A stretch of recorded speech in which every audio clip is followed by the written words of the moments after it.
যুক্তরাষ্ট্রের president Donald Trump দ্বিতীয় মেয়াদের প্রথম বছরে অসীম নির্বাহী ক্ষমতা প্রয়োগ করেছেন। অবৈধ অভিবাসন অভিযান, সামরিক অভিযান, গ্রিনল্যান্ড অধিগ্রহণের পরিকল্পনা এবং ইরানের হুমকি সহ বিতর্কিত নীতি বাস্তবায়ন করেছেন তিনি। এই পদক্ষেপগুলো দেশ জুড়ে বিভাজন বাড়িয়েছে এবং আন্তর্জাতিক সম্পর্ক ও অর্থনীতিতে দীর্ঘমেয়াদী প্রভাব ফেলতে পারে। যুক্তরাষ্ট্রের প্রেসিডেন্ট ডোনাল্ড ট্রাম্প তার দ্বিতীয় মেয়াদের প্রথম বছরের পূর্তি উদযাপন করছেন। এক বছরের মধ্যে ট্রাম্প প্রশাসন একাধিক বিতর্কিত এবং শক্তিশালী নির্বাহী পদক্ষেপ নিয়েছে, যা দেশ জুড়ে রাজনৈতিক বিভাজন এবং সমালোচনা বাড়িয়েছে। তিনি অবৈধ অভিবাসন বিরোধী অভিযান পরিচালনা করছেন, যার মধ্যে মিনেসোটায় আইসের গুলিতে নারী নিহত হয়েছেন।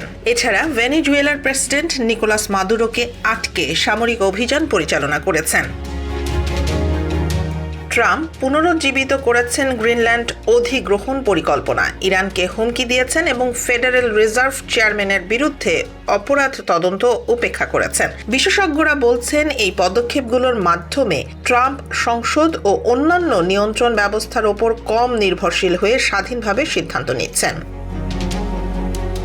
রিউটার্স অথবা ইপসস জরিপে ট্রাম্পের অনুমোদন রেট 41% দেখা গেছে, যেখানে জনগণের অনেকেই তার অর্থনীতি, অভিবাসন নীতি ও বিতর্কিত সিদ্ধান্ত নিয়ে উদ্বিগ্ন। বিশ্লেষকরা উল্লেখ করেছেন ট্রাম্পের নেতৃত্ব শৈলী অনিয়ন্ত্রিত নির্বাহী ক্ষমতা হিসেবে পরিচিত, যেখানে তিনি সরাসরি কার্যক্রম ও নীতি গ্রহণে প্রথাগত বাধা উপেক্ষা করছেন।